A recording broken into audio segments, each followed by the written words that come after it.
Now for something a little bit different. This is our first wine from Corsica. Now Corsica is interesting for me anyway. We have this really good friend here and we spend a lot of time tasting wines together. And they have a house in Corsica, so they spend a lot of time there. And we keep hearing about the Corsican wines, a lot of which you cannot find here in the US. So this time around, Francois brought some wine back with him, and so that we can look at them. We're having this one tonight together for dinner, so I figured I'd do a video on that before we do that, and then there'll be a few others down the road. So this is a white wine. This grape is Vermentino, which I'm sure a lot of people are sort of familiar with from Italy and Sardinia and Corsica. So it's Domaine Alzipratu. It's hard to read, and in the northwest of the island, and it's owned now by the Acquaviva family. This was founded a long time ago. It was an abbey, and it's still a big part of it owned by the original barons who founded it. But this part of the domain has been taken over by the Acquaviva family, and this is the third generation Acquaviva person who's farming and making wines. And again, like a lot of things that we've discovered in different parts of the world, they're really focused on a renewal of their heritage with their own endemic grapes and varietals, with traditional and sort of quality focused ways of making the wine, which is all really terrific news for people like us.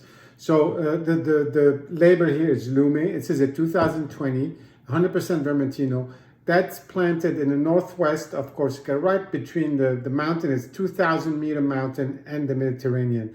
Not a lot of land there, but it's kind of at the beginning of the elevation in the mountain. And Vermentino is this grape that really likes the sun. So the being against the mountain and on the water gets more sun because of the reflection. At the same time, there's the breeze. So it really fights the development of mildew or anything of the sort.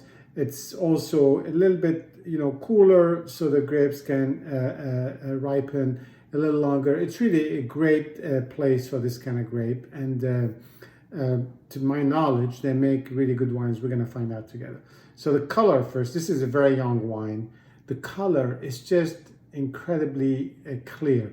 It's really sort of this really light, pale, gold that just reflects all the light. And it's really just terrific, especially the walls here in the kitchen are yellow. So that really adds to that. It's a 14.5% alcohol wine, which is sort of incredible for white wine, I think. And you see it in the sort of legs on the glass. Very, very fine, but definitely pronounced. On the nose, it's just this real, just incredible mix of pear and apple. So you got that sort of sweetness from the pear and the greenness from the apple.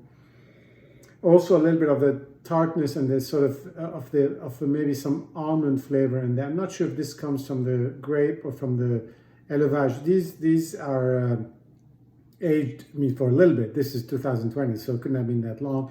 In oak and acacia sort of barrels, and I don't really know why, because acacia is interesting. It's very tannic, but it also has its own distinct sort of pronounced aroma. I'm not quite sure how that works with the wine. We're going to find out. But right now I'm getting much more classical, sort of really light but subtle these citrus fruit, apple, pear as well, that you get from these fine whites from the south of France. Just really delightful. I wish it would a little warmer outside. Now it's turned to be pretty cold.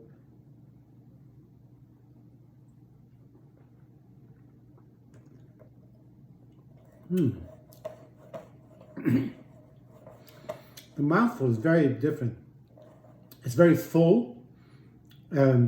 It's got a little bit of that almost heavy duty sort of alcohol, which is to be expected with that alcohol. So the mouthful is more chewy, It's a little bit contradictory with the nose in terms of the lightness you expect, and it's got a little bit of that sort of woody, you know, and again, I'm not surprised, wood effect.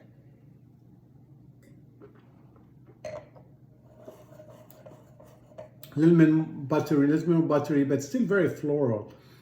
So, and then maybe that's the wood élevage, this mix of wood effect, the floral, the butteriness that you would get with some of these California Chardonnay, but not as much. But still very, very floral. A little bit of that jasmine that I get in the Viognier from the south of France. Just an interesting assortment of flavors and aromas, which is really very interesting. This is a very nice wine. I wish we could have waited 5 years to open, because I think this is what it could take. But you know, we're gonna have it together. These things, you forget them if you don't try them right away, and maybe we'll get more of this. Anyway, cheers and see you soon.